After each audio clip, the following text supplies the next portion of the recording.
Greetings. Today, we delve into a covert operation that could change the course of naval warfare forever. A German convoy, heavily guarded by reinforced hulls and layered defenses, embarks at dawn, unaware that their greatest threat is yet to arrive from the skies. But what if I told you that the Allies had developed a flying artillery capable of piercing a submarine's pressure hull from over 400 meters away with a single 57 millimeter shell?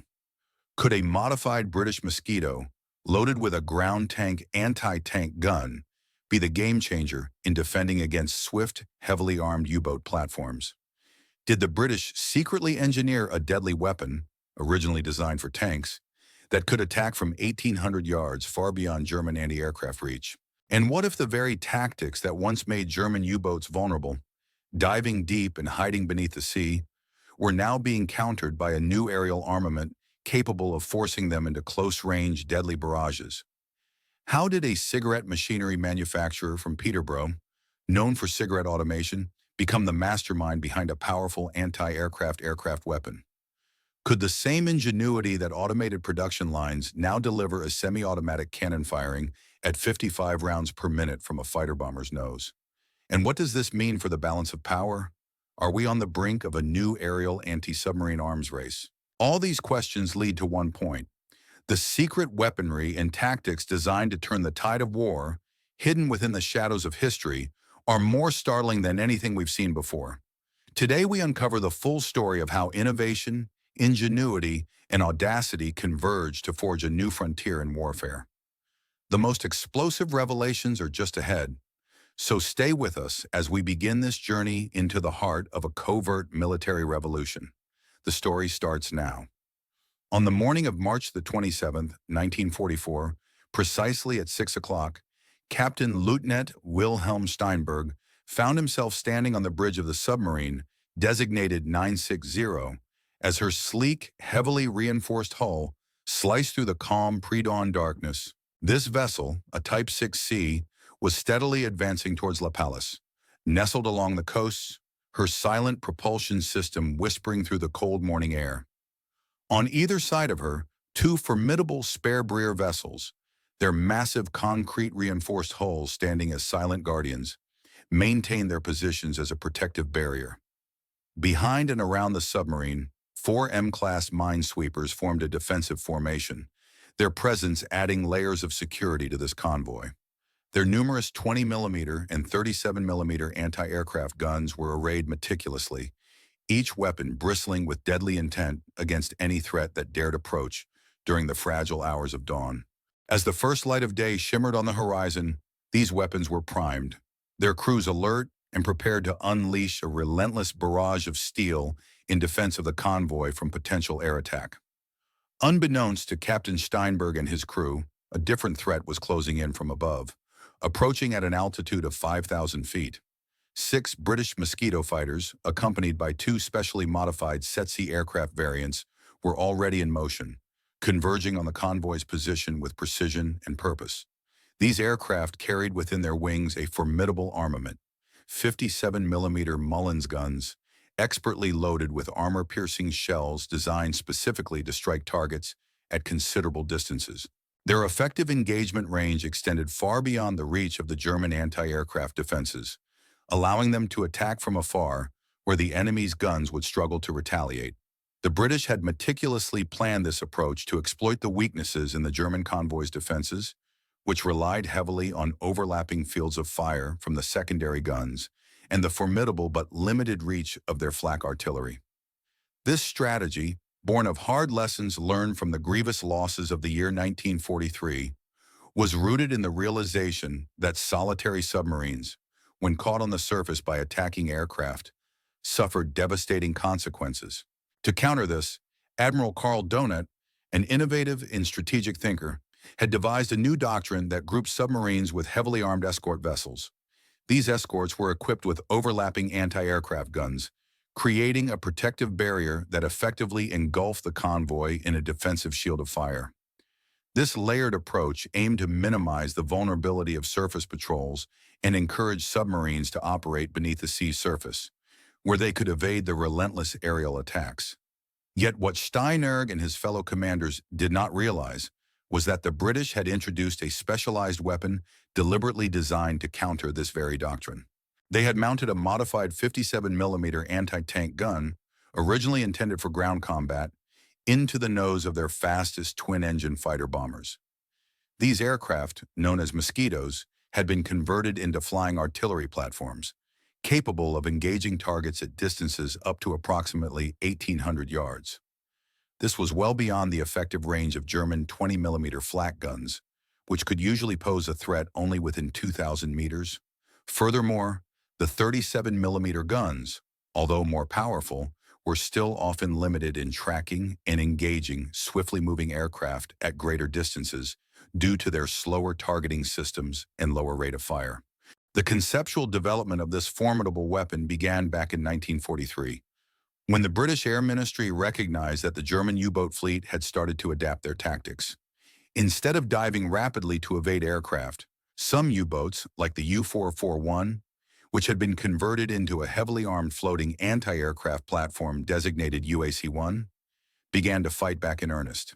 These floating platforms were equipped with multiple quadruple 20mm flak cannons and a single 37mm gun, creating a formidable barrage designed to force attacking aircraft to approach within perilous range, sometimes just 500 meters, where they could drop depth charges or launch rockets. At such close distances, even the most heavily armored coastal command aircraft found themselves vulnerable to concentrated, rapid-fire barrages from numerous automatic weapons. The British sought a solution to this challenge from an unexpected source: the Mullins Company of Peterborough. Historically known for manufacturing machinery for cigarette production, Mullins had spent decades perfecting automatic feeding mechanisms for their manufacturing lines.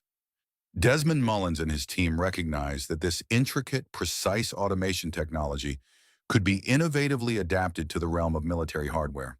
Their engineers devised a method to convert the British Army's QF 6-pounder anti-tank gun, initially a manually operated weapon, into a semi-automatic cannon capable of firing at an astonishing rate of 55 rounds per minute. Due to strict weight limitations on aircraft, the gun's installation would carry only about 25 rounds, but this was still a significant increase in firepower.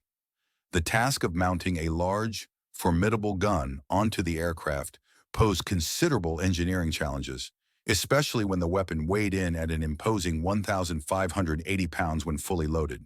The gun's barrel projected forward from the aircraft's nose, creating a significant balance and structural issue that had to be addressed carefully. To accommodate this heavy armament, it was necessary to completely remove the standard 420mm Hispano cannons that were normally installed on the fighter-bomber variant of the aircraft. These, in turn, were replaced with only 2 Browning machine guns, each of a caliber 3003, which served primarily for aiming purposes rather than heavy firepower.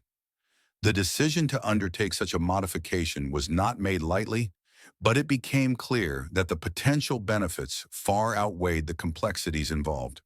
The primary advantage of this heavy artillery was its remarkable capability.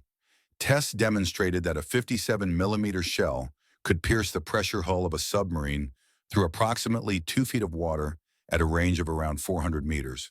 This was a significantly extended reach than typical anti-submarine weapons, and far beyond the effective firing distance of German gunners, who generally struggled to engage fast-moving aircraft at such ranges.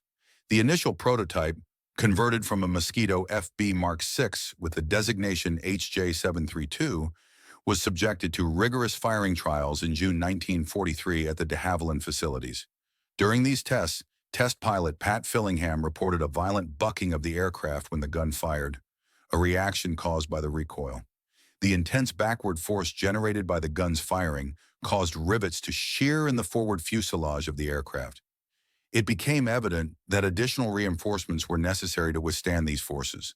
As a result, engineers added sturdy reinforcing struts along the fuselage and installed a massive hydraulic buffer beneath the gun, which helped absorb the recoil energy. This modification created a distinctive bulge along the underside of the aircraft's belly, a visual indicator of the extensive structural reinforcement. To further enhance survivability, additional armor plating, totaling around 900 pounds, was applied around the engines and the cockpit floor. This armor was designed to protect the vital components of the aircraft from retaliatory fire launched by the heavily armed submarines, which had become the primary targets for these specialized aircraft. Meanwhile, Squadron Leader Tony Phillips of the 248th Squadron had been operating Mosquito aircraft over the Bay of Biscay since December of the year 1943. His squadron had previously focused on low-altitude attacks, but the emergence of German U-boat convoys sailing with surface escorts prompted a tactical shift. As the German subs began to sail in convoy formations, approaching from the surface with escorts, traditional low-level attack tactics, namely dropping depth charges from close range, became increasingly suicidal due to the formidable defenses of the convoy. The arrival of new variants equipped with the specialized guns in March of 1944 opened up a different tactical avenue, allowing Phillips and his squadron to engage the submarines from greater distances. From these distances, the German anti-aircraft defenses, particularly their flak guns, struggled to track the fast-moving Mosquito aircraft. Their 20mm shells often fell well short or missed entirely as the aircraft maintained a safe, calculated distance. From the German perspective, their anti-aircraft defense strategies had been shaped and refined by their experience in the Mediterranean theater. In particular, Hauptmann Friedrich Christensen, who commanded a flak battery in occupied France, had trained his gunners to effectively target low-flying aircraft at ranges under 1,000 meters. This range was considered optimal because the standard 20mm flak 38 guns could reliably hit a target moving at about 300 miles per hour within this typical engagement distance. However, the dynamics changed significantly when German gunners faced aircraft at ranges of 1,500 meters or more.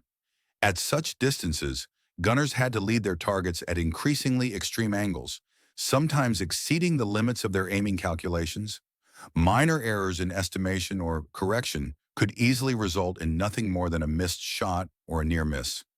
Similar lessons had been learned by the Italian Navy during their convoy battles off the coast of Sicily. Captain de Corvetta Giuseppe Fontana, commanding the escort vessel Orsa, discovered that her ship's battery of 20mm Breda guns could generate an impressive curtain of fire. Yet the efficacy of these weapons was severely limited when engaging British torpedo bombers that released their weapons from beyond 1,000 meters. Despite the intense firepower, scoring hits proved difficult. Consequently, Italian naval commanders began requesting German anti-aircraft guns with greater reach, such as the 37mm models capable of firing out to 4,800 meters. Even with this increased range, hitting high-speed aircraft approaching at oblique angles, like those targeting submarine pens at Loria, remained a challenging task, often requiring extreme deflection shooting skills. In summary, the development and deployment of heavy-firing aircraft on Captain Hans Rudolf Rosing, commander of the 2nd U-boat flotilla, had been closely monitoring the evolving tactics employed by the Allies in their anti-submarine warfare operations. As time went on, his concern deepened, especially when he noted in his wartime diary that British aircraft seemed to possess an almost uncanny natural talent for detecting U-boat subs, even when these vessels traveled heavily escort-protected.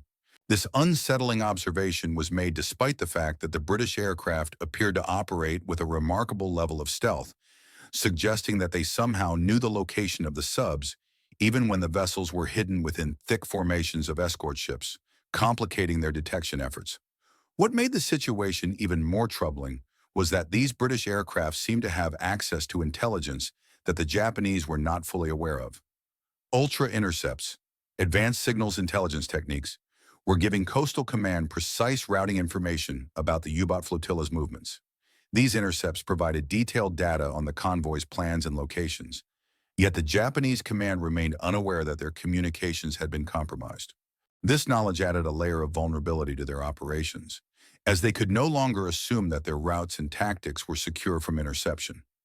Adding to the complexity of these encounters was a particularly alarming report from the previous patrol of U-960, a Japanese submarine.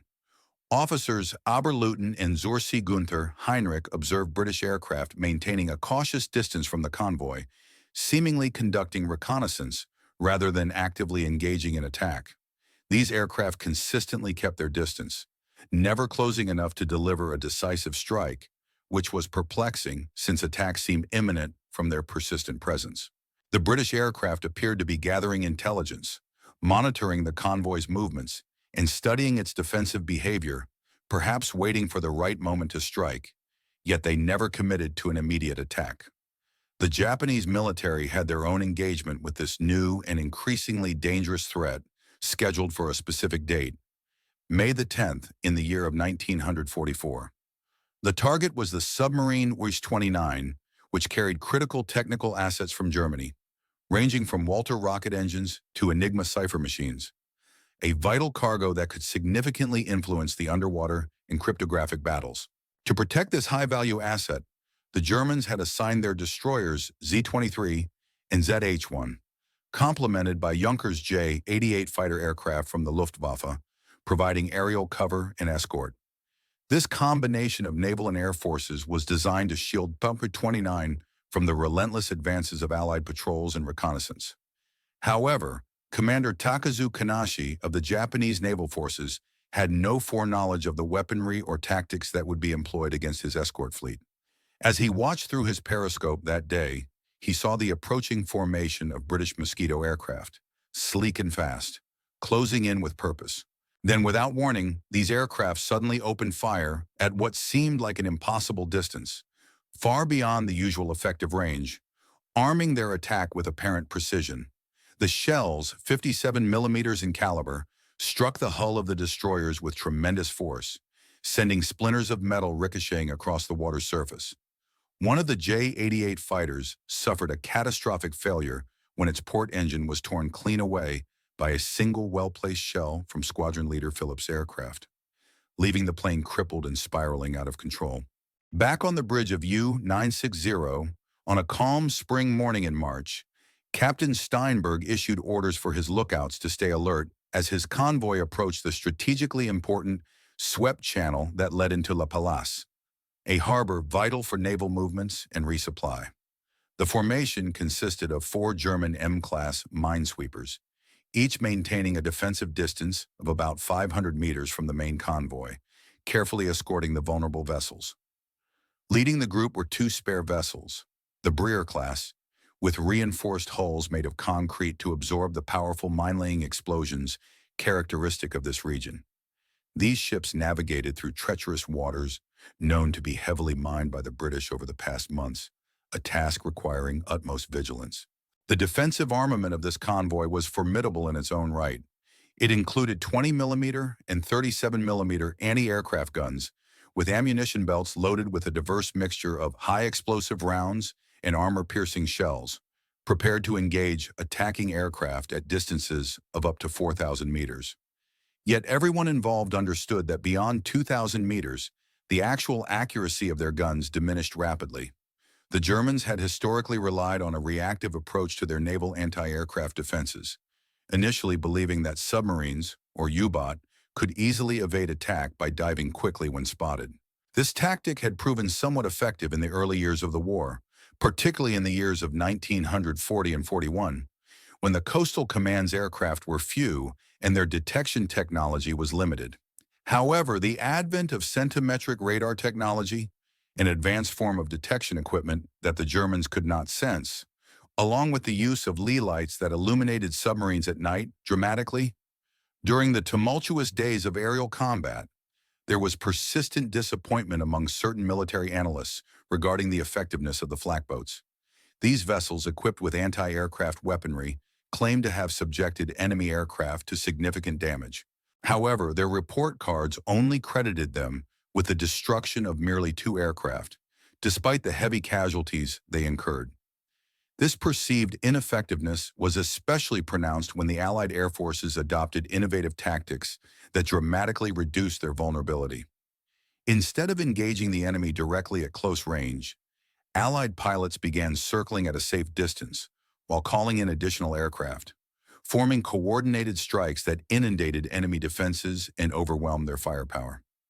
These tactics transformed the aerial battlefield, turning defensive fire into a less effective obstacle and exposing the limitations of static anti-aircraft defenses in the face of adaptive and well-coordinated assaults. Within this context, Lieutenant Wolfgang Müller, who served as the gunnery officer aboard the vessel designated U-256, provided a detailed account of the firepower capabilities during its conversion to the OLAC configuration. In correspondence with his wife, he vividly described the formidable strength of the quadruple 20mm gun mount. When all four barrels fired in unison, the weapon could unleash around 800 rounds each minute, creating a relentless stream of tracers.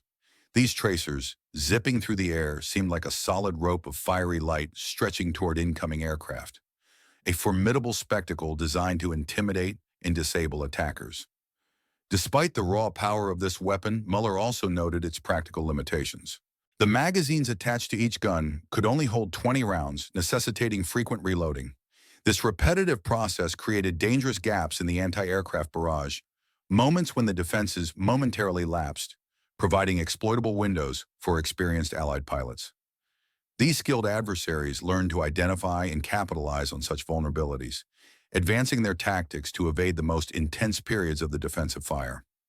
Meanwhile, across the North Sea and in other theaters, British scientists and engineers worked tirelessly to develop innovative countermeasures to the emergent threat posed by enemy submarines, colloquially known as the U-boat menace.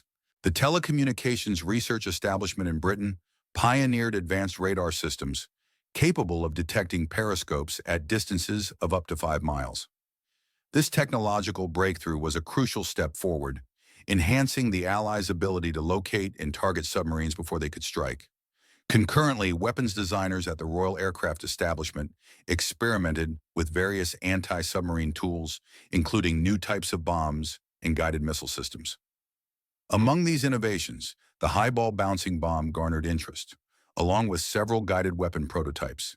Yet amidst this array of complex solutions, the most straightforward and ultimately effective approach seemed to be mounting a large caliber gun directly onto aircraft, particularly after the demonstration by Mullins Company, which had successfully shown that their automatic loading mechanism could reliably feed the heavy 57mm shells without jamming.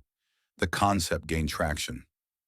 Wing Commander Peter Wim Barnes, who served as the Deputy Director of Operational Requirements within the Air Ministry, strongly advocated for the missile project despite skepticism from some of his colleagues. Many officers argued that rockets alone provided sufficient anti-shipping capabilities. They questioned the necessity of more conventional heavy guns. Nevertheless, Barnes persisted, citing trial results that showed the 57mm gun achieved a significantly higher hit rate, around 33%, against tank-sized targets, far exceeding the approximate 5% success rate of comparable rocket projectiles. He pointed out that while rockets were more versatile and could be adapted to any fighter bomber with minimal modifications, the simplicity and precision of a large caliber gun offered substantial advantages, especially for engaging larger, well-armored targets. The manufacturing challenges involved in realizing this concept were significant. Mullins' factory in Peterborough had to adapt their production lines, which were normally dedicated to creating precision machinery for cigarette manufacturing, to produce autoloaders capable of reliably cycling 2-pound brass cartridges and 6-pound shells. The transformation of equipment and processes was no small feat. The factory integrated a 5-tray feeding system inspired by cigarette packing machinery, but this was reinforced with heavy-gauge steel to withstand the G-forces experienced during high-speed maneuvers. Powering this mechanism were hydraulic rams, engineered to overcome the tremendous forces during violent combat conditions, ensuring a consistent and reliable feed of ammunition. On the intelligence front, reports from German agents operating in Portugal conveyed fragmentary but intriguing information about British experiments with heavy aircraft armament. British agents within the neutral country relayed rumors from aircrew who had made emergency landings in Portugal, describing a peculiar type of aircraft, a flying 6-pounder capable of destructive power comparable to that of a submarine hunter. These reports suggested that the Allies were close to fielding aircraft equipped with massive, potent weaponry designed to tackle the most formidable underwater threats, turning the skies into a new battleground of technological innovation and strategic ingenuity. The reports of single shots fired from the aircraft were initially dismissed as mere propaganda by the Naval High Command. Staff officers argued convincingly that such claims couldn't be credible, citing the fact that the recoil generated by these weapons would be so powerful that it would undoubtedly tear any wooden aircraft apart in flight. They were unaware that the engineers at Haviland had already developed and perfected advanced solutions to mitigate recoil, specifically a hydraulic buffer system in a series of structural reinforcements, designed precisely to enable these aircraft to fire such weapons safely and reliably. As a result, on the morning of March the 27th, the weather conditions were ideal for an anti-shipping assault, with an overcast sky covering the region at approximately 3,000 feet, providing essential cover for the approaching Mosquito bombers. Meanwhile, the breaks in the cloud cover allowed the aircraft to visually identify and observe the German convoy from their elevated vantage point, enabling a precise attack run. Leading the formation was Squadron Leader Phillips aboard Mosquito 18, with the registered serial NT-225, maneuvering expertly through the sky. His navigator, Flight Officer Thompson, meticulously compared their current position against the calculated course of the German U-boat U-960, which had been estimated through intelligence sources. Neither Phillips nor Thompson was aware that their detailed information stemmed from ultra-intercepts, intelligence derived from decoding encrypted German naval signals that had precisely outlined the submarine's route and projected the timing of its passage through this area. Meanwhile, in the operations room at the headquarters of the 19 Group located in Plymouth, Air Vice Marshal Brian Baker closely monitored the unfolding mission via wireless position reports transmitted by the attacking aircraft. Fully aware that this operation represented a critical test of the innovative SETSI concept, an experimental approach designed to improve anti-ship and anti-submarine warfare, he understood that success could pave the way for future tactics against heavily defended enemy convoys. But he also knew that previous attempts, which had achieved limited success against isolated submarines, lacked critical data regarding the weapon's effectiveness when confronted with dense anti-aircraft fire emanating from multiple vessels. The recent inclusion of purpose-built flak ships in German convoy escort groups added a new layer of complexity. These vessels had been specifically designed for anti-aircraft warfare, their heavily reinforced structures and formidable armament creating a daunting obstacle for attacking aircraft. Particularly challenging were the auxiliary vessels, converted merchant ships with a heavy defensive armament, including up to 8 20mm guns and some with additional 47mm weapons, all protected by concrete armor. Commanded by seasoned officers from the Combined Royal Equipment Service, these ships had been trained to operate in coordinated formations with their escorting vessels. Their crews had learned to work seamlessly together, creating overlapping fields of anti-aircraft fire that could effectively engage approaching aircraft from any angle.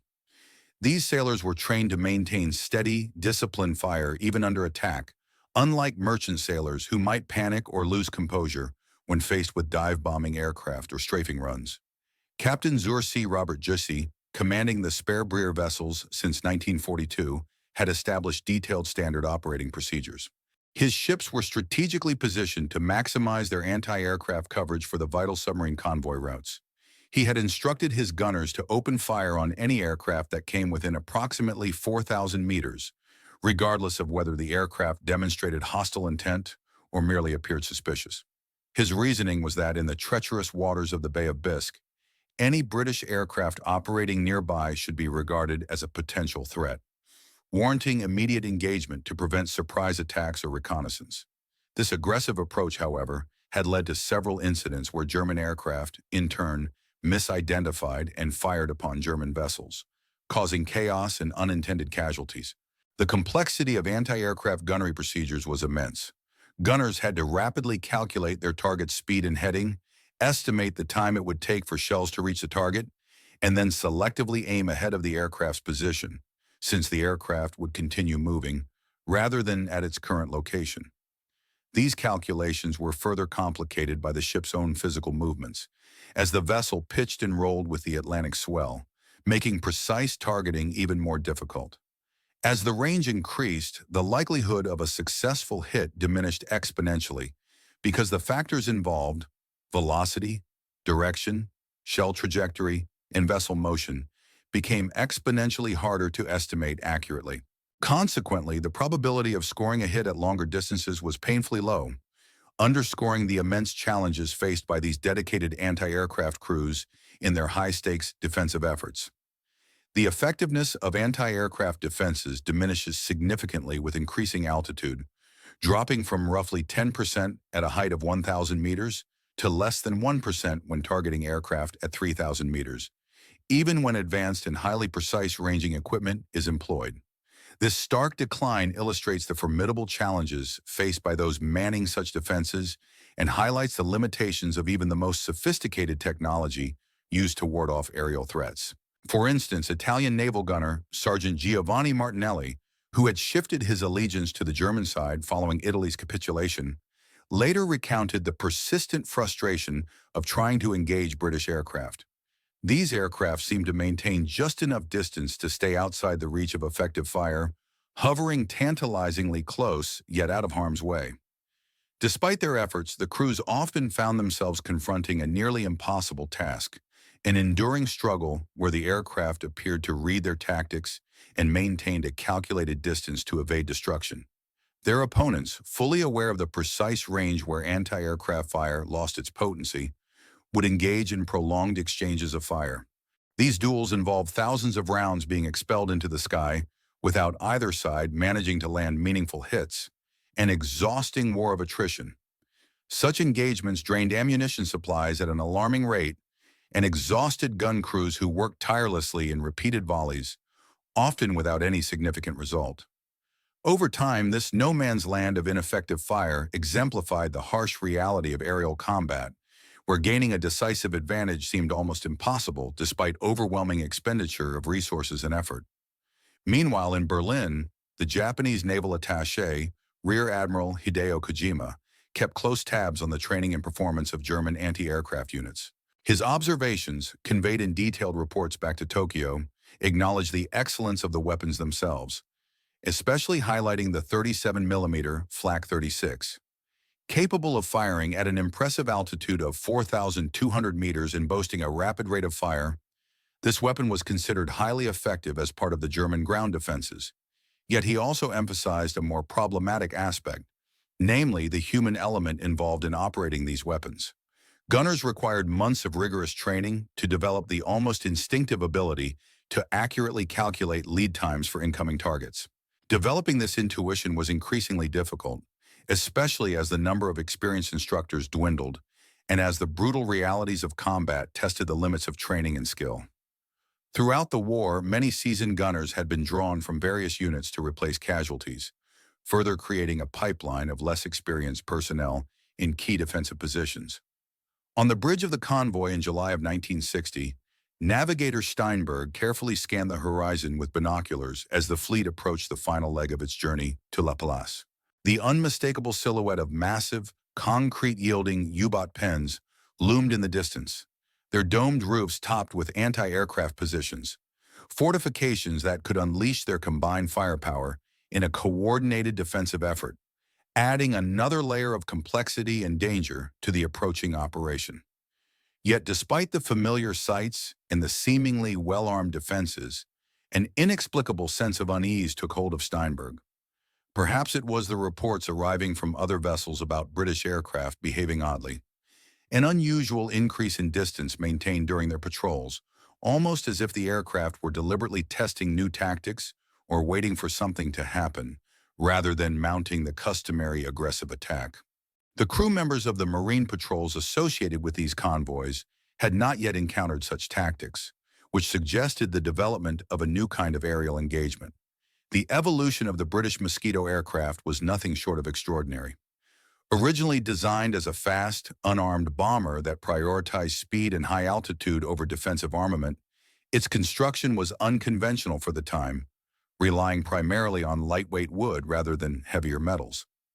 This approach was unusual amid the transition to all-metal aircraft that was occurring worldwide. Despite, or perhaps because of, this unorthodox design, the Mosquito proved to be one of the most versatile aircraft of the entire conflict. It could serve multiple roles: fighter, bomber, reconnaissance platform, and more recently as a flying anti-tank gun. Powered by Rolls-Royce Merlin engines, the Mosquito could reach a top speed exceeding 400 miles per hour, an impressive feat that made it stand out among its contemporaries. Jeffrey de Havilland Jr., the son of the aircraft's creator and a talented test pilot, played a crucial role in demonstrating the aircraft's capabilities. His thorough testing showed that the wooden construction actually offered several advantages. It could better absorb damage from enemy fire and was less susceptible to corrosion compared to traditional metal frames. Additionally, the smooth plywood skin reduced aerodynamic drag more effectively than riveted aluminum surfaces, which contributed greatly to the aircraft's swift, agile performance. De Havilland Jr. could not have envisioned at the time that his father's innovative design would eventually be adapted for a weapon originally intended for tank destruction. As the early morning sun ascended higher in the sky, piercing through gaps in the cloud cover, the realization of in the vast expanse of the ocean, the shimmering patches of water were lit up with a brilliant silvery glow, caused by the reflections of the sun's rays bouncing off the surface. Under these conditions, adversaries might imagine they had an advantage, but in reality, these bright patches could actually work against them. Such glinting surfaces often silhouetted attacking aircraft against the sky, rendering them more conspicuous and easier targets for the formidable anti-aircraft defenses on the ships below. This natural light could play into the hands of defenders, highlighting flying threats and giving them precious moments to prepare their guns. Meanwhile, Squadron Leader Phillips had meticulously chosen his approach route, positioning his formation to attack from the east. By doing so, he kept the sun directly behind his aircraft, creating a blinding backdrop that obscured their silhouettes from enemy eyes. As the formation commenced its descent from an altitude of 5,000 feet, the pilots carefully throttled back their engines to achieve a stable, controlled approach. This steady speed was vital, as it allowed the navigator to precisely fit the gun sights on their designated targets, specifically on the leading spare rear vessel, an essential element in their offensive strategy. The configuration of the German convoy reflected the hard-earned lessons from nearly 2 years of fierce naval engagements in the Bay of Biscay. The convoy's formation was deliberately designed so that the minesweepers remained positioned to offer overlapping fields of fire, creating a layered defensive net against attackers. This arrangement also maintained enough separation between vessels to prevent multiple ships from being destroyed by a single bomb or torpedo strike, thus ensuring the integrity of the convoy's defenses. The spare rear ships at the forefront of this formation acted as the first line of defense, tasked with absorbing any potential mine detonations that might occur beneath the surface. Their heavy armament was strategically aimed to engage aircraft flying in frontal attack trajectories. Meanwhile, the U-960, another vessel, was tucked safely in the convoy's center, with the capacity to crash dive into the depths if the escort screen was compromised, thereby risking minimal damage and preserving vital assets. However, Captain Steinberg was well aware of the perils posed by the shallow coastal waters they navigated. Diving in these shallow areas was inherently dangerous, especially with the threat of British aircraft that could potentially pinpoint their position through aerial reconnaissance, marking them for destruction by destroyers or other hunter-killer vessels. Such risk prompted Steinberg to weigh each move carefully, knowing that a wrong decision could quickly turn a strategic retreat into a catastrophe. Seated in the cockpit of the second aircraft, Flight Officer Turner monitored the scene in real time. His aircraft, a Mosquito designated MM-425, tracked Phillips's squadron as it unleashed its attack run. He observed the prolific streaks of tracers and fire from the Germans' defensive guns, an incessant barrage that showed every gun capable of firing was engaged. The 20mm shells, designed with self-destruct mechanisms, burst prematurely at around 2,000 meters, creating puffs of black smoke in midair. Meanwhile, the larger 37mm rounds continued onward, their tracers burning hotter and traveling further, reaching out to 3,000 meters. Though these projectiles typically traveled much further, remaining invisible to the naked eye, they still held the potential to inflict deadly damage on any aircraft unlucky enough to be hit as they closed in. The effectiveness of the 57mm Mullins gun had been a surprise during initial testing phases. Experienced test pilots quickly discovered that, once they compensated for the slight downward pitch caused by recoil, they could consistently hit targets roughly the size of a tank at a distance of around 1,500 yards. The gun's hydraulic buffer system absorbed most of the recoil force, reducing stress on the mount and ensuring greater accuracy. Nevertheless, the blast and kick from firing unit still produced enough force to affect the aircraft's trim slightly. This meant pilots had to maintain steady pressure on their control columns during firing sequences, carefully managing their aircraft's stability to keep the aiming sights aligned on their targets. In Berlin, Gross Admiral Karl Donat scrutinized the latest casualty reports from the Bay of Biscay, where the German Navy faced relentless aerial assaults. His concern deepened as he noted that, despite the implementation of advanced convoy tactics and increased anti-aircraft armament on their ships, the number of U-boat casualties remained stubbornly high. This suggested to him that the British must have developed new weapons, tactics, or perhaps aerial capabilities, which rendered existing German defensive measures less effective. His staff members tried to reassure him by emphasizing that the concentrated firepower of multiple vessels should, in theory, make close-range attacks excessively costly and dangerous for attacking aircraft. Yet the pattern of encounters in the Mediterranean offered troubling parallels. The experienced commander Ammiraglio Raffaele d'Orten reported to Supermarina, Italy's naval command, that British aircraft appeared to demonstrate a remarkable ability to damage German ships without needing to close the usual attack ranges. Particularly during night operations, these aircraft could inflict damage from distances that the warship struggled increasingly to keep pace with the rapidly maneuvering targets, its crew members aware that their tracking capabilities were being pushed to the limits of their equipment's performance. Despite this, the captain, Lieutenant Commander Westlake, attributed their difficulties mainly to the advancements in torpedo technology, rather than considering the possibility that the enemy was employing a different tactic, standoff gunnery, that rendered their targeting systems less effective. This misjudgment would prove to be a costly oversight for the Reia Marina, especially during the crucial final months leading up to Italy's surrender, when their operational vulnerabilities were vividly exposed. Historically, Japanese submarine doctrine had championed the strategy of avoiding direct surface engagements with aerial units, instead emphasizing the importance of stealth and submersion whenever threatened by aircraft. Submarines like the I-29 were specifically designed to execute sudden crash dives within 30 seconds of sensing danger, enabling them to evade attack and maintain a tactical advantage through surprise. However, the tactical landscape had shifted due to the extended transit routes through the Bay of Biscay, a lengthy journey that made these traditional approaches impractical. Consequently, Japanese commanders found themselves increasingly reliant on German surface escorts to protect their vessels, a reliance born out of necessity rather than confidence. Privately, many of these commanders harbored doubts about the true effectiveness of their escort fleets, especially after receiving alarming reports from Tokyo about mounting losses despite the deployment of increasingly heavy anti-aircraft armament on the U-boat and escort ships. The persistent attrition highlighted the growing gap between perceived defensive strength and actual operational effectiveness in the face of advanced enemy tactics. Meanwhile, the British forces launched a coordinated attack, with Phillips artillery set firing its first 57mm shell toward the targets. The shell struck just above the waterline of a converted merchant vessel, designated as a spare Breer, punching through its hull's armor-piercing plating.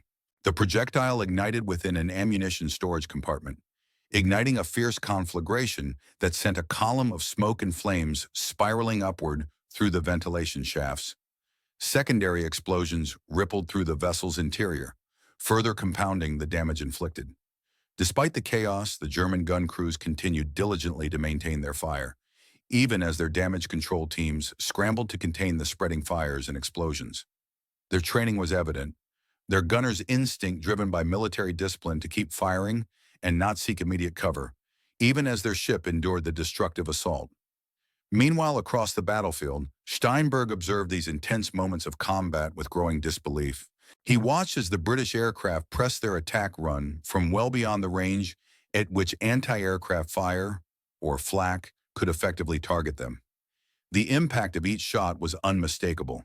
The sharp crack of a heavy caliber shell penetrating steel marked every successful hit, an unfamiliar sound to Steinberg, who was more accustomed to seeing aerial attacks characterized primarily by bombs and depth charges. These new weapons, especially the aircraft-mounted cannons, had altered the entire dynamic of the confrontation, allowing the attackers to stay out of the reach of the most effective German anti-aircraft fire zones. This shift gave the British aircraft a significant tactical advantage, as they could deliver precise, measured fire while remaining outside the effective envelope of German flak defenses. The calculations behind this tactical edge were stark and unforgiving. The 57mm Mullins gun boasted an accurate firing range of approximately 18,700 yards, a distance far beyond the effective reach of the German 20mm flak guns, which became virtually useless beyond 2,000 meters. This created a lethal kill zone, where the British Mosquito aircraft could operate freely with relative impunity.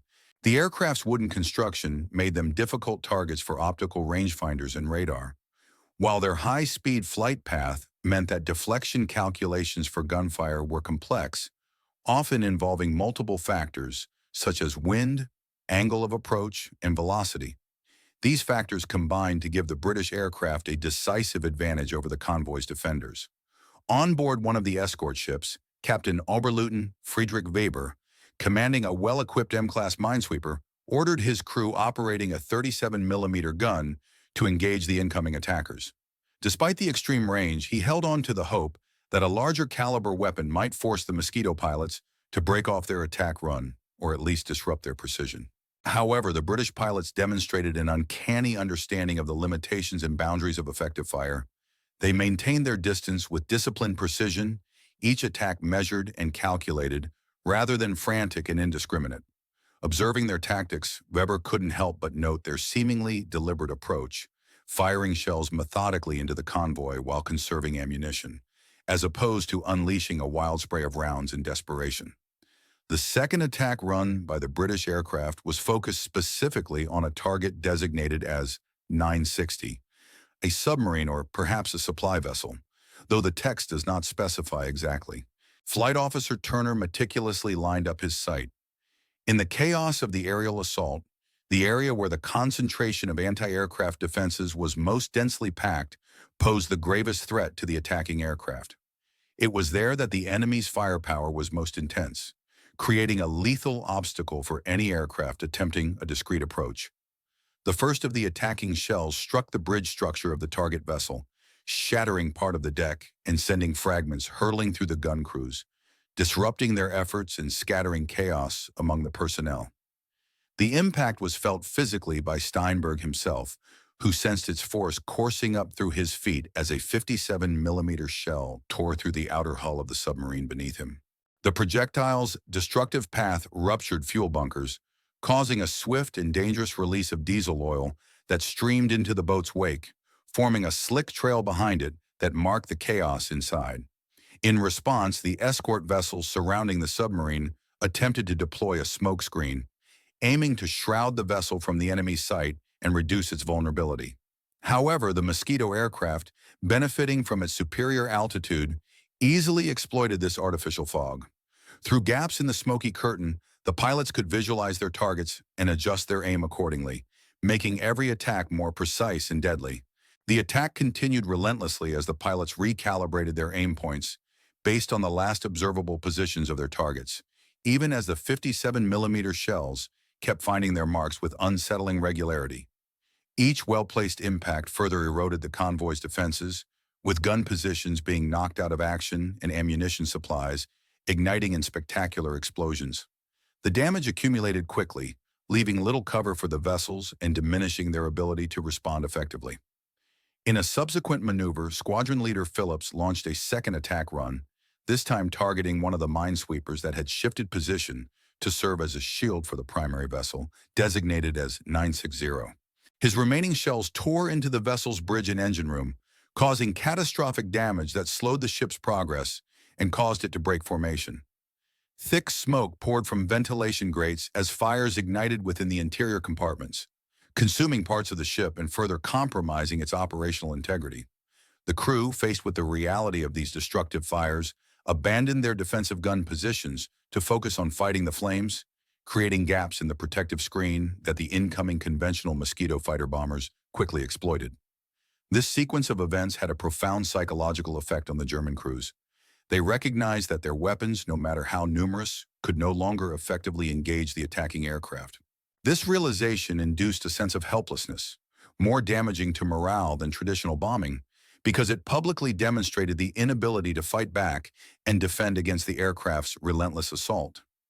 This new threat paradigm forced a complete reevaluation of the convoy's defense tactics, which just months earlier had seemed sufficient for the task. As 960 limped into La Palace under escort, with 3 vessels badly damaged and hundreds of casualties, Steinberg's after-action report highlighted the stark vulnerability exposed by the attack. He emphasized the nearly impossible task of defending against aircraft that could strike from beyond the reach of anti-aircraft fire, advocating strongly for the inclusion of fighter escort in future convoy operations. Such a measure, he argued, was vital rather than relying solely on anti-aircraft guns to provide protection. This recommendation underscored how thoroughly the Mosquito aircraft, known as Tetsi, had overturned the existing German defensive doctrine. The technical intelligence section at Marine headquarters initially refused to believe that the British could have successfully mounted a 57-millimeter gun on an aircraft. Experts argued that the recoil forces from such a powerful cannon would surpass the structural limits of even the sturdiest wooden airframes, making the concept seem impossible. However, when shell fragments and eyewitness testimonies accumulated, evidence collected from the battlefield, the Germans were eventually compelled to accept this new reality. This acceptance triggered urgent calls for longer-range anti-aircraft weapons capable of engaging the Mosquitoes before they could reach their firing positions. The realization that traditional defenses were inadequate against such high-altitude, fast-moving aircraft spurred a flurry of technological innovation and tactical adjustments. Wing Commander Tony Phillips, a seasoned pilot, continued to fly the formidable Mosquito Tetsi throughout the spring of 1944. His combat missions included the notable attack on the Japanese submarine Warrior 29 in May of that year, wherein his squadron's 4 shells successfully destroyed a Junkers J-88 fighter aircraft. This continued engagement underscored Phillips's skill and the growing importance of the aircraft in maritime and aerial combat during this period, proving that the Mosquito Tetsi, despite initial skepticism, had become a crucial element in the evolving landscape of wartime strategy. During a demonstration designed to showcase their firepower, a single projectile was fired with enough force to completely sever the engine from an aircraft, vividly illustrating the formidable destructive capabilities of the 57-millimeter guns. This display vividly demonstrated that these weapons were highly effective against targets like aircraft and ships alike. However, it's important to note that such demonstrations, while impressive, were not the primary intended use of these guns. Rather, their main purpose was different, serving more strategic roles in various combat scenarios. The Mullins Company, a prominent manufacturer of such artillery, earned significant recognition for their innovative contributions to the ongoing war effort. Their technological adaptations, particularly the ingenious repurposing of machinery originally designed for cigarette manufacturing, yielded military-grade equipment that proved to be quite effective. Desmond Mullins, a key figure within the company, was honored with the United States Medal of Freedom, a prestigious accolade awarded in acknowledgement of his inventive efforts to tailor commercial manufacturing processes to meet military demands during the conflict. Following the conclusion of hostilities, the Mullins Company transitioned back into civilian production, returning to the manufacturing of consumer goods and normal commercial products. Nevertheless, their earlier foray into weapons development remained shrouded in secrecy. For many years, the full extent of the capabilities of the so-called Mosquito Tetsi aircraft were classified information. Official documents and classification kept the true nature of this aircraft's armament and strategic use hidden from the public and even many military personnel, underscoring its sensitive, secretive status. The emergence of the Tetsi weapon system prompted a rapid and considerable response from German military engineering. Recognizing the potential threat posed by this aircraft, German engineers hurried to develop new anti-aircraft defenses. These efforts included cutting-edge experiments with guided missile technology and the deployment of shells equipped with proximity fuses, innovations designed to engage enemy aircraft at longer ranges with greater accuracy, thus countering the threat more effectively. Despite these technological advances, the German efforts arrived too late to alter the course of the Battle of the Atlantic. Throughout the year following the introduction of the Tetsi aircraft, losses among German U-boats continued to increase, illustrating the severe impact of Allied technological superiority. Allied aircraft, armed with increasingly sophisticated weapons, exploited their advantages to precise and devastating effect, contributing substantially to the decline of Germany's Atlantic campaign. Meanwhile, Italian naval officers, attentively analyzing German after-action reports, expressed rising concern over their own anti-aircraft defenses. They noted that their existing systems were even less capable of countering the growing threat of standoff, long-range attacks. Most Italian ships were equipped with 20mm Beretta guns, which had shorter effective ranges even than some of their German counterparts.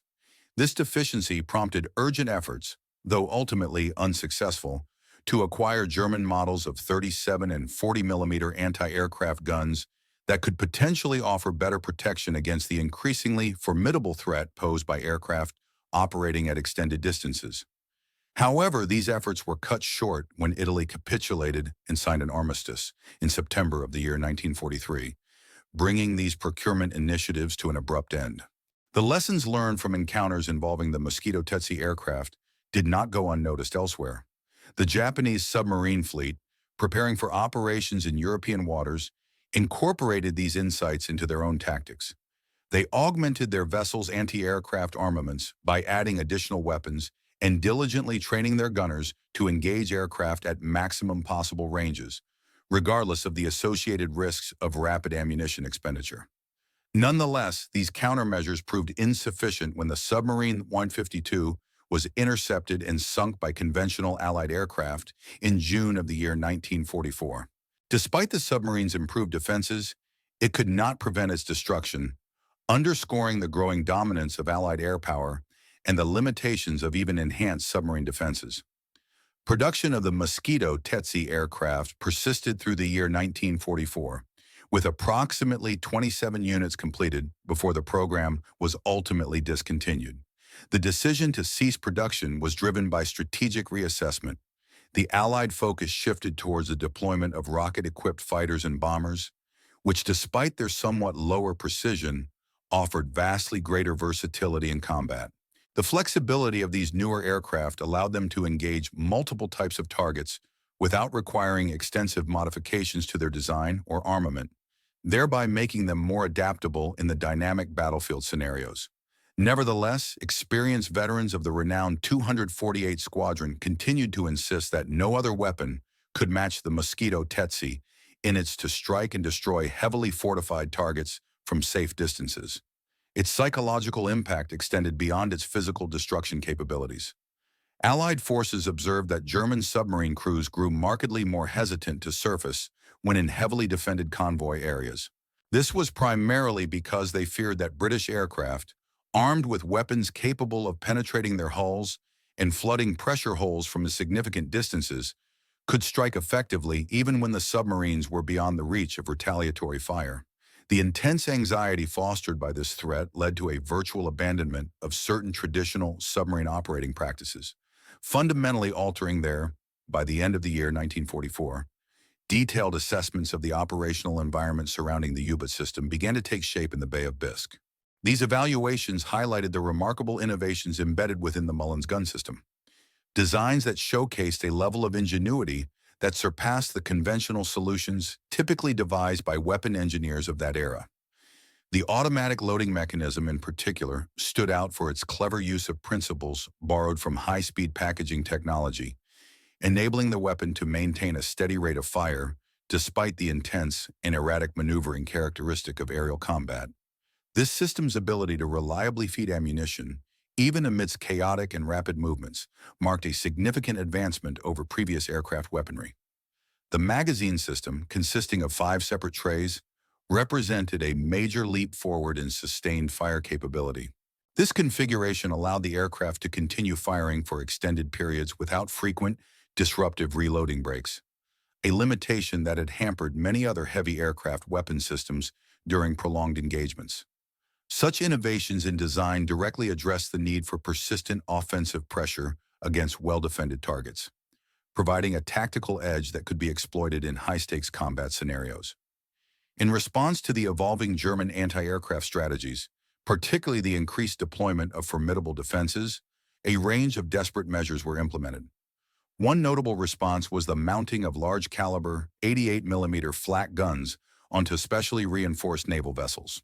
These weapons, originally designed for ground-based anti-aircraft and land defense roles, were adapted in an attempt to create mobile, high-powered defenses at sea. However, their slow traversing speeds significantly limited their effectiveness against fast-moving aircraft, complicating their ability to track and target efficiently during rapid aerial assaults. Despite these limitations, these guns served an important psychological function. Their crews believed that, even if the probability of hitting a target at long ranges was minimal, the mere presence of such formidable weaponry provided a measure of deterrence. This belief prompted Allied pilots, especially those flying the conventional Mosquito aircraft, alongside the specialized TETSI variants, to develop sophisticated combined tactics designed to maximize their overall effectiveness. These tactics often involved the long-range suppression of anti-aircraft positions by the larger 57mm armed aircraft, which would outrange the defenses and create openings for standard fighter bombers. These fighters would then close in at carefully calculated distances to deliver concentrated rockets and cannon fire, targeting vessels whose anti-aircraft defenses had been largely compromised. This integrated approach, where different aircraft types worked in tandem, proved to be devastatingly effective against even the most heavily fortified convoys. The success of such tactics underscored the importance of a coordinated, multi-layered attack strategy, leveraging the strengths of each aircraft to overcome defensive threats. Behind the scenes, the network supporting these operations was underpinned by sophisticated industrial infrastructure, including dedicated maintenance facilities situated at coastal command bases. These workshops housed complex engineering setups required for servicing the intricate Mullins gun mechanisms, which demanded a high level of expertise in both aircraft systems and artillery maintenance. Technicians trained in these specialized fields worked seamlessly together, representing a unique synthesis of technological disciplines that had never before been integrated into a military context at this scale. Meanwhile, the Germans, determined to counter the threat posed by these advanced aircraft, embarked on their own experiments with radar-guided flak systems. These experimental setups aimed to extend their engagement ranges by harnessing radar technology to direct their defenses more accurately. Unfortunately for the German efforts, certain design factors worked against them. The wooden construction of the Mosquito aircraft produced weak radar returns, making detection and targeting more challenging. Moreover, the aircraft's exceptional speed complicated radar tracking and engagement efforts, further diminishing the effectiveness of the existing German radar fire control systems. The combined effect of these technological shortcomings was significant. The advanced aircraft posed a substantial challenge to German defense efforts, forcing submarine operations into increasingly difficult operating conditions. To evade aerial detection and attack, submarines were compelled to operate submerged for longer durations, sometimes dramatically increasing transit times and reducing overall operational efficiency. This strategic shift had ripple effects across the broader naval force structure, as destroyers and minesweepers, which had been considered crucial for escorting and protecting vessels, became overwhelmed by the demands of safeguarding convoys against air threats. Their diverted deployment created cascading logistical and operational challenges within the entire maritime force. In the aftermath of the war, exhaustive analyses carried out by the United States Navy's Operational Research Group concluded that the Mosquito-Tetsi combination represented an optimum solution to a specific tactical dilemma. This configuration provided the capability for standoff engagement against heavily fortified maritime targets, an asset that delivered effective results without the complexities associated with guided missile technology. Its relative simplicity, combined with its ability to strike from a distance and bypass heavily defended hulls, made it a valuable addition to the arsenal. Though the American forces initially encountered difficulties in fully integrating these systems, subsequent evaluations firmly established the utility of this approach. The legacy of the Mosquito and Tetsi's integration underscored the importance of innovative, adaptable solutions that could meet evolving threats with technological ingenuity. During the earlier stages of military innovation, efforts were directed towards developing rocket and torpedo systems that, while perhaps lacking in pinpoint precision, offered a significant advantage in terms of operational flexibility and tactical versatility. This approach acknowledged that, in certain combat scenarios, the ability to adapt quickly and strike from various angles could outweigh the benefits of higher accuracy, which was often harder to attain and sustain under combat conditions. The human toll resulting from the deployment of the Tetsi weapon system was substantial. Hundreds of German sailors found themselves either killed outright or wounded by the devastating impact of 57mm shells that successfully penetrated the ship's armor. Those fortunate enough to survive recounted the profound psychological trauma inflicted by sustained fire from weapons that their crews were ill-equipped to effectively counter or evade.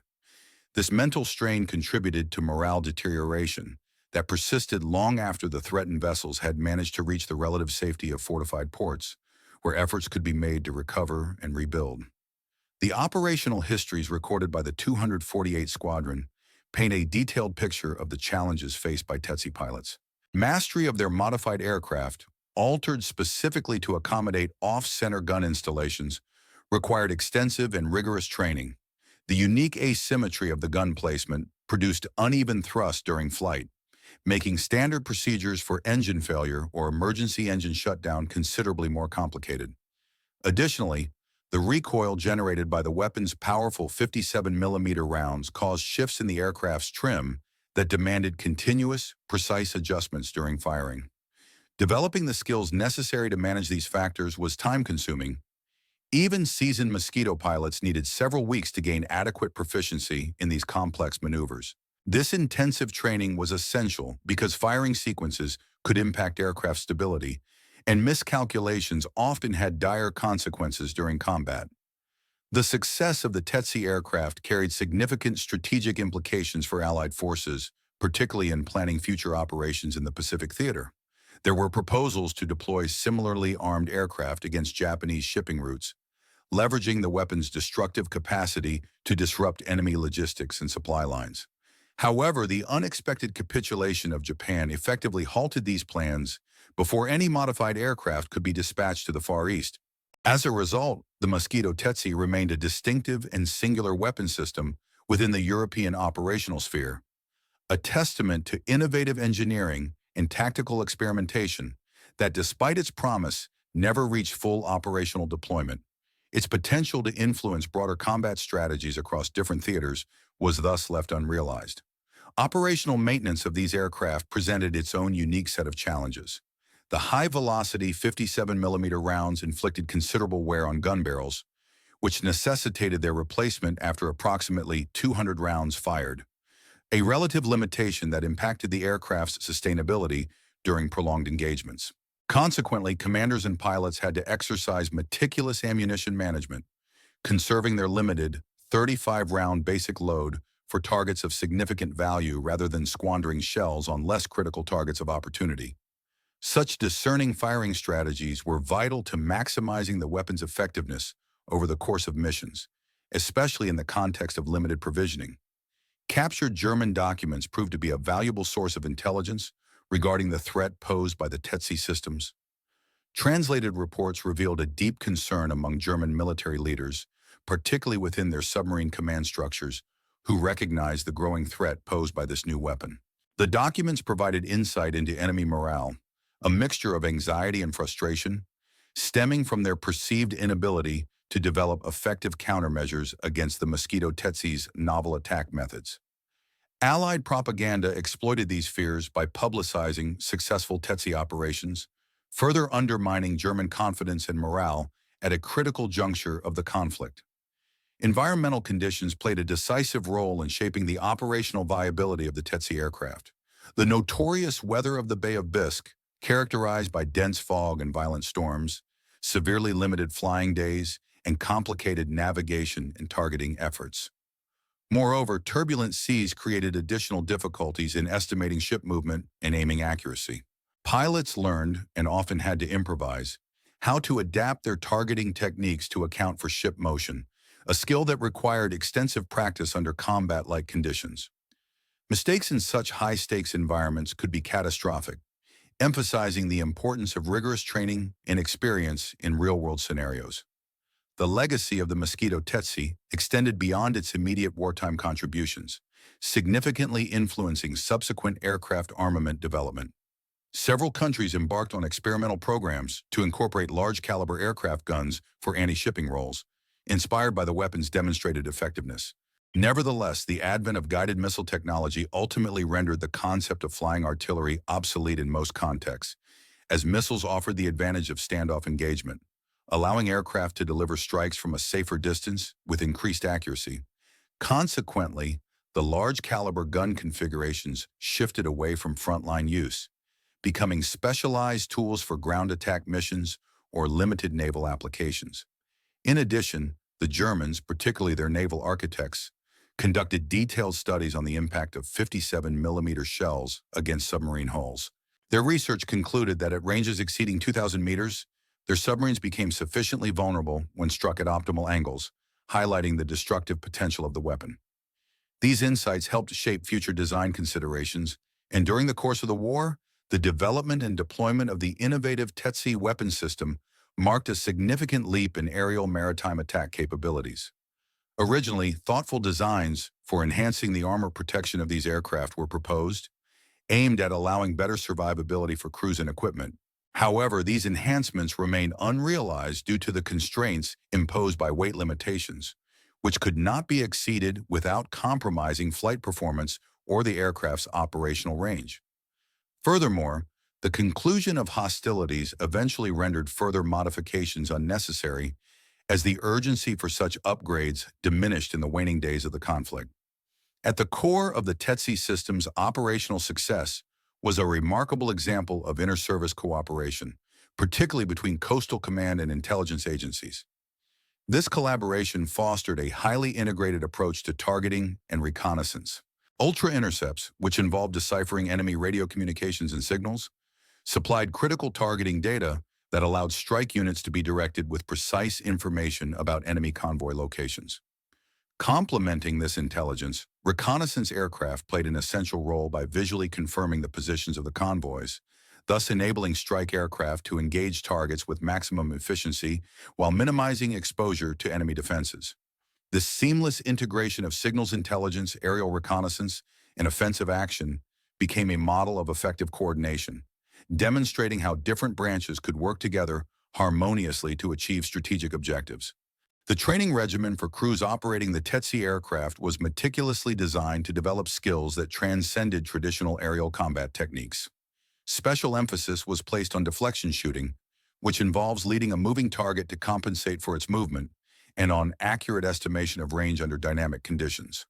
To cultivate instinctive lead calculations necessary for long-range gunnery, a capability more often associated with naval surface gunfire than with aerial combat, pilots spent countless hours practicing against specially designed toad-shaped targets. These practice sessions fostered the rapid decision-making and precision shooting skills required when engaging fast-moving naval targets at considerable distances, ensuring that TETC crews could execute their missions with exceptional accuracy. The final combat operation involving the TETC aircraft took place on the 5th of April in the year 1945.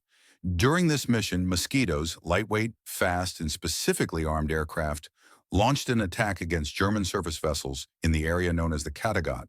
This assault resulted in the sinking of 5 ships, including a spare merchant vessel, often referred to colloquially as a Breer. The loss of all hands aboard the Breer underscored the destructive effectiveness of the weapon system, illustrating that even in the war's concluding weeks, German naval forces struggled to develop an effective countermeasure against this new aerial threat. The TETC aircraft successfully delivered their ordnance with remarkable precision, despite the chaotic and defensive conditions encountered during the attack. A closer analysis of ammunition expenditure records reveals that the TETC aircraft achieved an impressive success rate, approximately 1 successful hit for every 3 rounds fired at naval targets. This ratio signified an exceptional degree of accuracy, especially considering the complexities of engaging fast-moving ships at sea from high altitudes and speeds. Such a performance validated the original concept behind the weapon system, proving that, with proper employment, even conventional guns could be turned into highly precise strike tools. The limited production run of the TETC system, which in total probably did not exceed a few hundred aircraft, underscored the notion that exceptional effectiveness could be achieved without large-scale manufacturing, provided that the weapons were employed skillfully. The human engineering that went into designing the Tetsi aircraft was equally advanced. Special restraints, rigid pilot harnesses engineered to prevent injury during weapon firing, were installed to stabilize operators during the recoil generated by the guns, which produced sudden deceleration forces. To further protect crew members, the navigators' stations were equipped with additional padding designed to cushion impacts with cockpit instruments and structural elements that could be thrown about during the violent pitching motions associated with firing. These ergonomic considerations help maintain crew safety and operational effectiveness during intense combat situations, reflecting a comprehensive approach to aircraft design that prioritized human factors alongside technological innovation. Despite the formidable capabilities of the Tetsi weapon system, German propaganda attempted to downplay the threat it posed. Official narratives claimed that the weapon was ineffective against well-protected and properly defending convoys, seeking to sow doubt about its practical value. However, internal German military communications betrayed a different reality.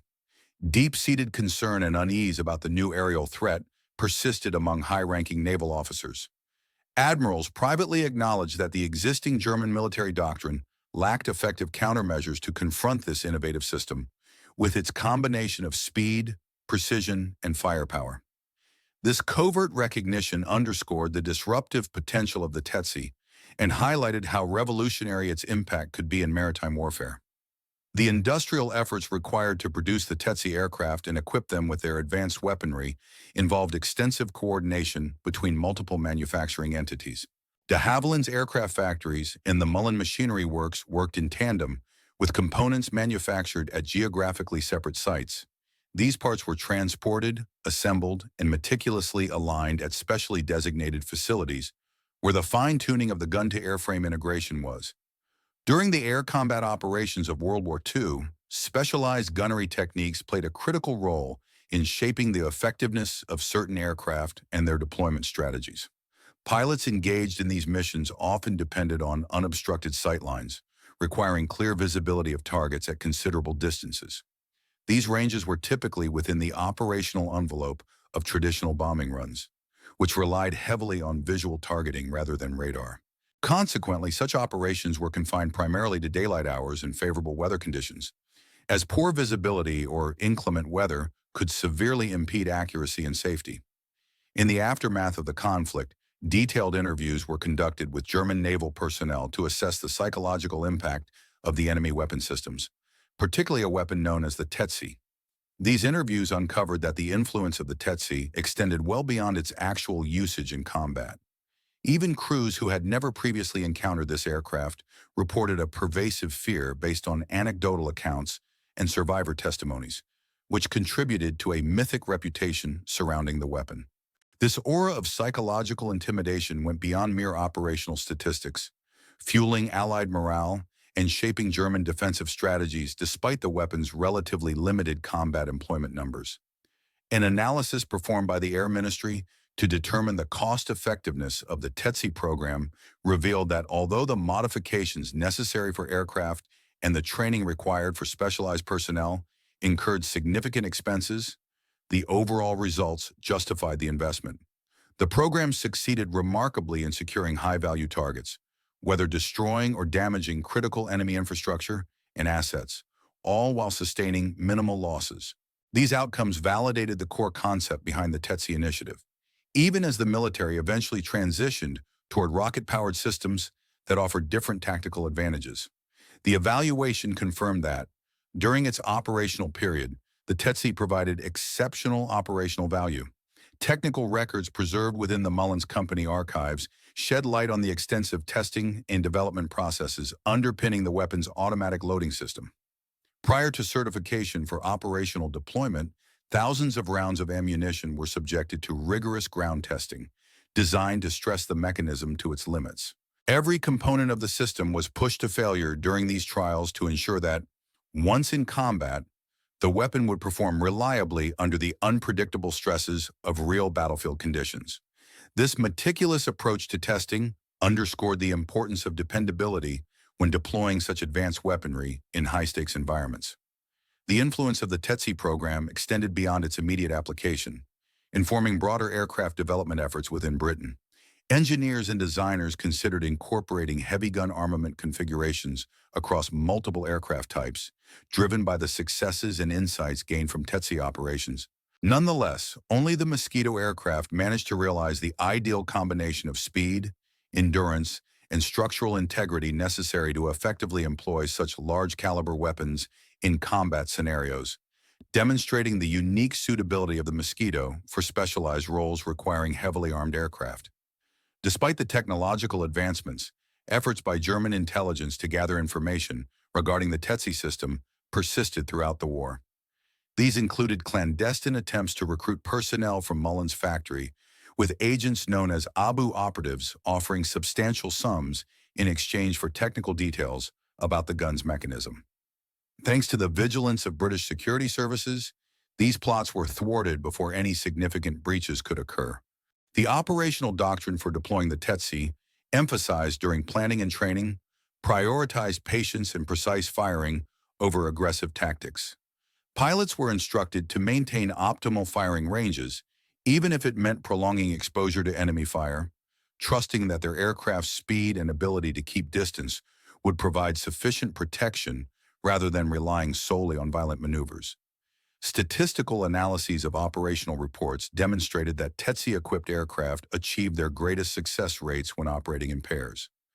In this tactical formation, one aircraft would focus on suppressing anti-aircraft defenses, such as flak positions, thereby reducing threats to its partner, which would then proceed to engage high-value targets.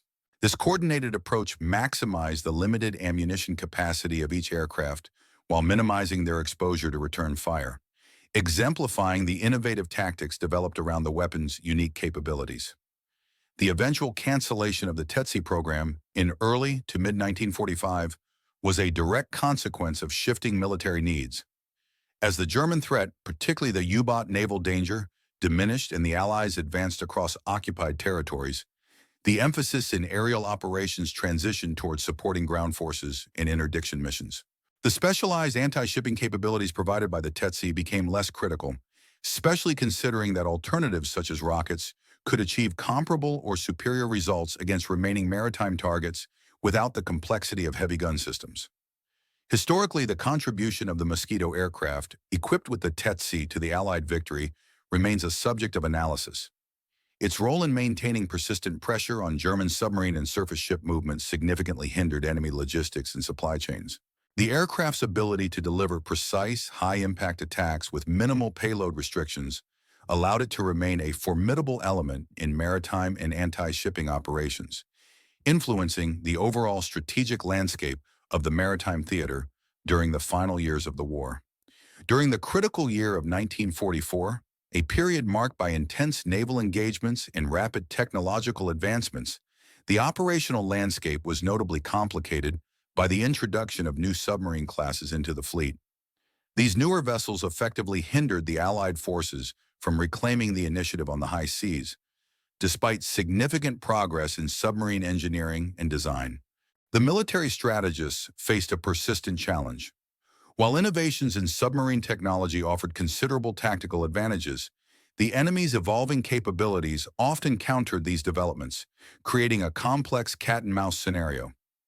This was especially evident in a time when the naval battlefield was transforming into a domain of rapid technological change, yet the strategic advantage remained elusive. The preservation of the distinctive TETSI aircraft, a unique and innovative weapon system, for museum displays proved to be an immensely difficult task during and after the war. Primarily, this challenge stemmed from the highly classified nature of the program under which these aircraft operated, marking a common wartime secrecy protocol. After the hostilities concluded, most of these aircraft were either scrapped or converted back to more standard, utilitarian configurations to meet peacetime needs. Consequently, very few original TETSI aircraft survived the post-war period, leaving modern historians and aviation enthusiasts with scant physical evidence. Only photographs and detailed technical drawings remain as tangible proof of this extraordinary, yet largely forgotten, weapon system that briefly transformed maritime strike tactics. This scarcity of surviving aircraft has rendered the full understanding of TETSI's capabilities a task confined to preserved documentation, and made the aircraft an intriguing footnote in aviation history rather than a widely recognized chapter. Veterans who served within the ranks of the 84th Squadron, a unit deeply involved in TETSI operations, often maintained informal gatherings where they recounted their experiences and discussed the intricacies of using this unconventional weaponry. These veterans' anecdotes serve as invaluable oral histories, providing rich detail to what was once an obscure and classified aspect of wartime military strategy. Their testimonies shed light on how the TETSI system operated, even as official records remained inaccessible or heavily redacted at the time. These informal reunions contributed significantly to the gradual piecing together of the full story behind the weapon system, especially as classification restrictions gradually lapsed in the decades following the war. As a result, the true scope and impact of TETSI remained concealed for many years, only emerging into public consciousness when the secrecy surrounding wartime projects was gradually lifted and comprehensive official accounts were finally assembled. The broader strategic implications of the TETSI program extended well beyond its immediate tactical successes. It demonstrated a fundamental principle that conventional weapons could be adapted effectively to meet emerging and evolving combat challenges without the necessity of designing entirely new aircraft types from scratch. This concept underscored a pragmatic approach to military procurement and innovation, emphasizing modification and enhancement of existing platforms over the development of specialized single-purpose aircraft. Such an approach proved to be cost-effective and adaptable, influencing future military strategies by encouraging the modification of current assets rather than the pursuit of entirely new designs for each changing threat. This paradigm shift had lasting echoes in subsequent military procurement policies, fostering a culture of improvisation and technological adaptation that persisted into the modern era. Contemporary military analysts who examine the legacy of the TETSI program often highlight its relevance to modern anti-ship warfare doctrines. Their observations point out that today, the ability to engage targets from a standoff distance remains vital for aircraft survivability amid increasingly sophisticated enemy defenses. While the specific technologies have advanced, most notably guided missile systems replacing guns, the underlying strategic principle remains the same. The brief yet remarkable ship-killing capabilities of the TETSI system during the final stages of the Second World War exemplify this shift toward missile-based standoff engagement. Modern solutions now employ sophisticated guided missiles that can be launched from distant ranges, reducing the risk to the attacking aircraft, a departure from the direct-fire guns that once provided the Mosquito TETSI with its unique ability to target ships with unprecedented precision and effectiveness during wartime's concluding phases. The technological convergence embodied by the Mosquito TETSI system, integrating aircraft design, artillery systems, and industrial automation, illustrates the wartime innovation that characterized Allied efforts to develop advanced weaponry. During the conflict, the combination of existing technologies, such as aircraft capable of carrying specialized weapons, automated targeting systems, and industrial-scale production methods, resulted in capabilities that previously seemed unattainable. This amalgamation of resources and ingenuity exemplified how Allied forces could produce unexpected and formidable solutions by pairing technologies that enemy forces had not foreseen or lacked the means to counter effectively. Such innovations created a combat environment where the element of surprise played a crucial role, giving Allied forces a tactical edge that often proved decisive in maritime battles. In summary, the Mosquito TETSI represented a brief yet pivotal chapter in the ongoing evolution of aerial warfare strategies. Its introduction demonstrated that creative, forward-thinking approaches could surmount seemingly insurmountable tactical hurdles faced by the Allies. The weapon's impact extended far beyond the mere number of ships it destroyed. It disrupted enemy defensive doctrine, forcing sophisticated reass.